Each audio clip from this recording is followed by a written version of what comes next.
So hi everyone, once again welcome back to the channel. This is Roli Verma और आज हम discuss करेंगे ecology and environment unit के अंदर जितने भी चैप्टर्स हैं उनके कुछ बहुत इंपॉर्टेंट क्वेश्चन जो आपके बायोलॉजी बोर्ड एग्जाम के लिए बहुत ज्यादा इंपॉर्टेंट होने वाले हैं। शुरू करते हैं। जो आपको फर्स्ट चैप्टर है इकोलॉजी एंड एनवायरनमेंट के अंदर, वो है ऑर्गेनिज्म एंड पॉपुलेशन। देखिए, ये जो इकोलॉजी एंड एनवायरनमेंट चैप्टर है, ये जो यूनिट है, इसके अंदर जितने भी चैप्टर्स आते हैं काफी इजी है और बहुत स्कोरिंग है। ठीक है, लगभग काफी सारे मार्क्स के क्वेश्चन इस एक यूनिट से आते हैं। छोटे छोटे चैप्टर्स हैं, काफी इजी टॉपिक्स हैं, तो कुछ बहुत एक्सपेक्टेड क्वेश्चंस, बहुत ज्यादा इंपॉर्टेंट टॉपिक्स मैं आज आपको बताऊं। अगर ये टॉपिक आप पढ़ते हैं इस यूनिट से तो आप बहुत अच्छा स्कोर करेंगे अपने बायोलॉजी के बोर्ड एग्जाम में। Okay, let's start. देखिए, ऑर्गेनिज्म एंड पॉपुलेशन में सबसे पहले कुछ छोटी छोटी डेफिनेशंस हैं जिनको आपको समझना है, उनको याद करना है, क्योंकि डायरेक्टली पूछी गई है कभी कभार एग्जाम में। ठीक है, पहली है बायोटिक पोटेंशियल की डेफिनेशन। ये क्या होता है? What is carrying capacity? Motility क्या है? नेटिलिटी क्या है? इमिग्रेशन क्या है? इमाइग्रेशन क्या है? माइग्रेशन क्या है? एनवायरमेंटल रेजिस्टेंस क्या है?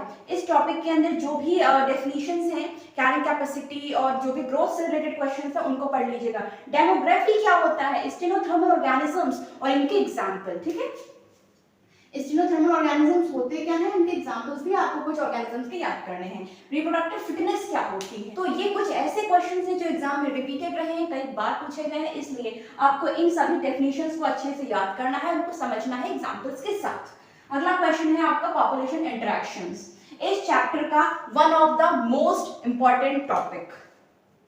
हर साल क्वेश्चन आता है यहाँ से, हर साल, और काफी सारे क्वेश्चन आते हैं। तो पॉपुलेशन इंटरेक्शन दो टाइप की हैं, इंटर स्पेसिफिक और इंटर स्पेसिफिक। तो जो मेनली इंपॉर्टेंट रहता है वो है इंटर स्पेसिफिक, यहाँ से क्वेश्चन बहुत ज्यादा आते हैं। इंटर स्पेसिफिक में आप दो तरह के इंटरेक्शंस पढ़ेंगे, एक तो होंगे पॉजिटिव और एक तो होंगे नेगेटिव। ठीक है, पॉजिटिव में कॉमेंसलिज्म है, प्रोटोकॉपरेशन, मचुअलिज्म है। ठीक है, इन तीनों में से कॉमेंसलिज्म और मचुअलिज्म एग्जाम में कई बार आया है, कई बार पूछा गया है। मचुअलिज्म जिसे हम सिम्बियोसिस के नाम से भी जानते हैं। नेगेटिव की बात करें तो प्रेडेशन आता है, पैरासिटिज्म है, कंपटीशन है, एमेंसेलिज्म है। ठीक है, पैरासिटिज्म जब आप पढ़ेंगे तो उसके अंदर आपको एक टॉपिक मिलेगा ब्रूड पैरासिटिज्म। ठीक है, इसको आपको पढ़ना है क्योंकि क्वेश्चन आता है। ठीक है, आई होप आप सब लोग जानते होंगे कि ब्रूड पैरासिटिज्म क्या होता है। कंपटीशन, इसके बारे में पढ़ना है। एमेंसेलिज्म, इसमें एक बहुत बेसिक और बहुत इंपॉर्टेंट एग्जांपल दिया हुआ है कि Penicillium does not allow the growth of staphylococcus bacterium near it. ठीक है, तो इनके बारे में आपको पढ़ना है, डेफिनेशंस पढ़नी है, समझना है, पर उनके साथ साथ एग्जांपल्स भी पढ़ने हैं। जरूरी नहीं कि एग्जांपल सिर्फ एनिमल से रिलेटेड हो, प्लांट्स के बीच में भी इंटरेक्शंस देखे जाते हैं, आप अच्छे से जानते हैं, आपने पढ़ा है, तो उनसे रिलेटेड आपको एग्जांपल याद करने हैं, चाहे प्लांट्स हो चाहे एनिमल्स हो। ठीक है, इनके एग्जांपल्स के साथ पढ़ेगा, क्योंकि एग्जाम में क्वेश्चन जब पूछा जाता है तो मेनली वो एग्जांपल से रिलेटेड ही होता है। वो कोई एक एग्जांपल दे देंगे और पूछेंगे कि ये जो इंटरेक्शन है ये कौन सा है। ठीक है, जो जिस तरीके का यहाँ पे इंटरेक्शन पाया गया है इन स्पीशीज के बीच में, तो आप इसको क्या बोलेंगे, इस तरीके से क्वेश्चन आता है। तो आपको एग्जांपल से बहुत अच्छा फोकस रखना है और इनके बारे में पढ़ना है कि किसमें किसको बेनिफिट होता है, कौन हार्म होता है, ये सारी चीजें। ठीक है, तीसरा टॉपिक है आपका पॉपुलेशन ग्रोथ कर्व। इसमें जी और एस यानी सिग्मोइड शेप, ये दो मिलेंगे। ठीक है, एक्सपोनेंशियल ग्रोथ कर्व और लॉजिस्टिक ग्रोथ कर्व। कई बार क्वेश्चन आया है एग्जाम में, इसलिए इसका जो ग्राफ दिया हुआ है आपकी बुक में वो आपको अच्छे से पढ़ना है कि जब एस शेप ग्राफ होता है, ठीक है, एक्सपोनेंशियल ग्रोथ होती है तो क्या होता है, और लॉजिस्टिक ग्रोथ होती है तो क्या होता है। बहुत अच्छे से पढ़ना है क्योंकि क्वेश्चन आया है एग्जाम में, रिपीटेड रहा है। ओके, नेक्स्ट हम बात करते हैं एज डिस्ट्रीब्यूशन की। पिरामिड्स हैं इसमें। एज डिस्ट्रीब्यूशन में आपको तीन पिरामिड्स मिलेंगे, एक तो एक्सपैंडिंग, एक स्टेबल और एक डिक्लाइनिंग। ठीक है, क्या इनका शेप है वो देख लीजिएगा, इनके बारे में पढ़ लीजिएगा।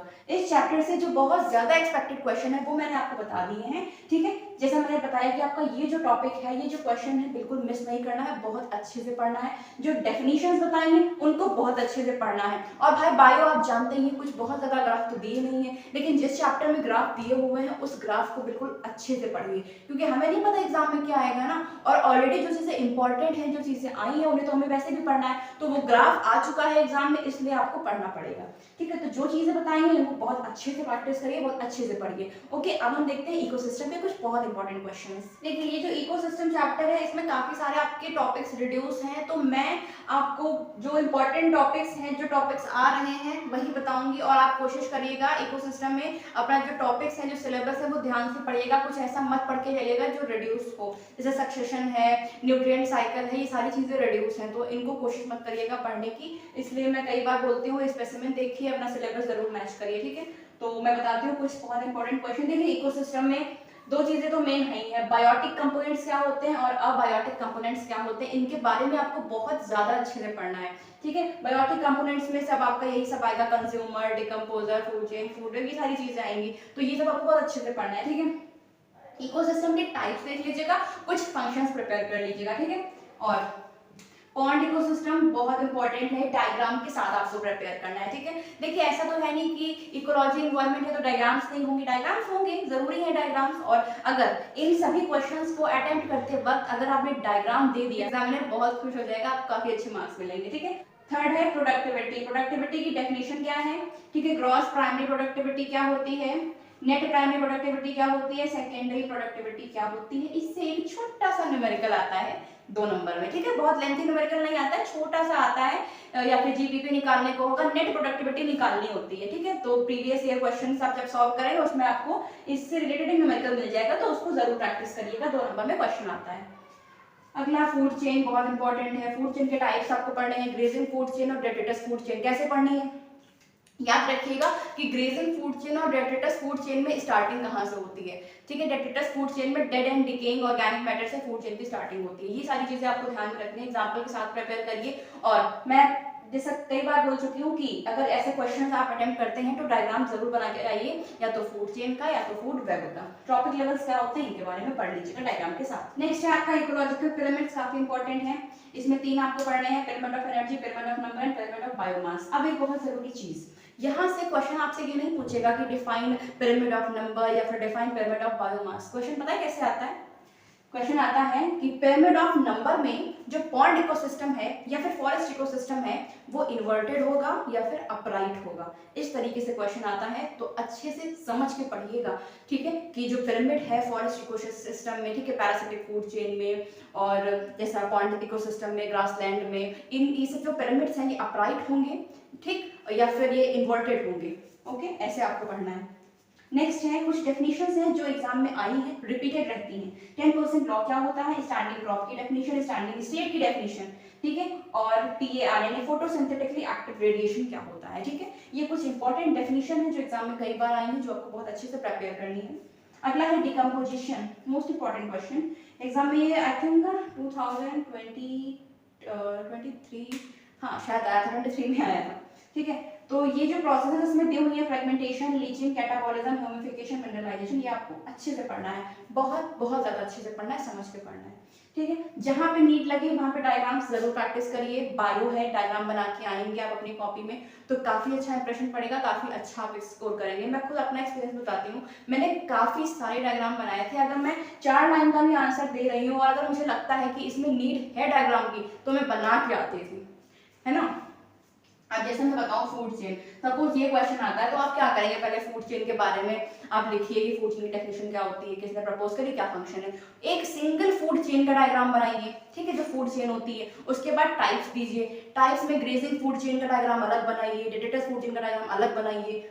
आपका एक पेज तो डायग्राम में ही भर जाएगा, बहुत अच्छा आप स्कोर कर सकते हैं। डायग्राम्स पे ध्यान रखिए, जो इंपॉर्टेंट चीजें बताई हैं उनको समझ के पढ़िएगा, ठीक है। बायोडाइवर्सिटी एंड इट्स कंजर्वेशन से रिलेटेड कुछ बहुत इंपॉर्टेंट क्वेश्चंस देख लेते हैं। कुछ डेफिनेशंस मैंने लिखी हैं जो एग्जाम में आई है, रिपीटेड रही है। बायोडाइवर्सिटी की डेफिनेशन डायरेक्टली पूछी गई है। क्रायोप्रिजर्वेशन क्या होता है, जीन बैंक क्या है, जीन पूल क्या है, जेनेटिक इरोजन क्या है, जर्म प्लाज्म क्या है, रेड डाटा बुक क्या है, ठीक है। और रेड डाटा बुक के अंडर कौन कौन से रिसेंटली एक्सटिंक्ट एनिमल्स हैं उनके नाम आपको याद करने हैं, जैसे स्टेलर सी काऊ हो गया, सब species of tiger, Bali, Caspian, जवान, डोडो, क्वागा, ठीक है, इनको याद कर लीजिएगा। रामसर साइट्स क्या होती हैं, हॉटस्पॉट क्या है, सीड बैंक क्या है, इनकी सबकी डेफिनेशन डायरेक्टली पूछी गई है, ठीक है।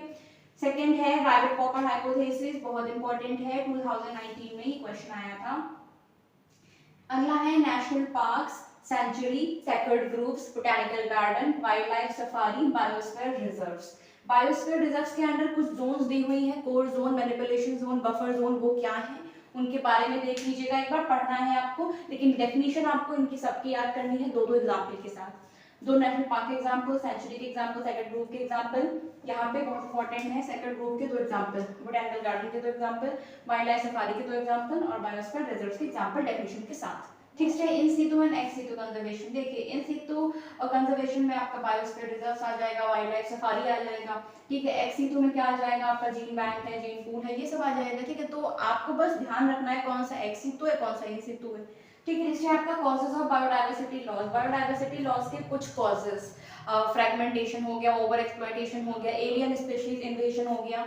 ठीक है, ये सबको आपको समझ के अच्छे से पढ़ना है। ओके, नेक्स्ट है स्पीशीज एरिया रिलेशनशिप। इसमें जो ग्राफ दिया है वो पढ़ना है और जो इक्वेशन दी है वो याद करनी है। ये बहुत इंपॉर्टेंट है, एग्जाम में कई बार आया है, इसलिए आपको अच्छे से पढ़ना है। स्पीशीज एरिया रिलेशनशिप बहुत इंपॉर्टेंट है। अगला है पैटर्न ऑफ बायोडाइवर्सिटी, एक बार पढ़ लीजिएगा, समझ लीजिएगा। तो ये हो गए आपके इस चैप्टर के कुछ बहुत इंपॉर्टेंट क्वेश्चंस। ठीक है, इकोलॉजी एंड एनवायरनमेंट यूनिट जो है बहुत आसान है, आपको सिर्फ पढ़ना है, समझना है ना। ये जो यूनिट है ये काफ़ी स्कोरिंग है, काफ़ी सारे क्वेश्चंस आते हैं इस यूनिट से, तो मैं आपसे यही सजेस्ट करूंगी कि इस यूनिट को काफ़ी अच्छे से टाइम दीजिए, अच्छे से पढ़िए एक एक क्वेश्चन। जो मैंने आपको यहाँ पे जितने भी क्वेश्चन बताए हैं इनमें से एक भी क्वेश्चन मिस मत करिए, बहुत अच्छे से पढ़िए। ठीक है, हर एक क्वेश्चन को अच्छे से पढ़िए, you will surely score good. आप बहुत अच्छा स्कोर करेंगे अपने बायो के एग्जाम में। बस ध्यान रखिए चीज़ों को अच्छे तरीके से आपको अपने एग्जाम में प्रेजेंट करना है और डायग्राम्स जरूर बनाने हैं क्योंकि वो बहुत इंपॉर्टेंट है। So if you like this video please subscribe to the channel and hit the bell icon for upcoming videos. Thank you so much for watching.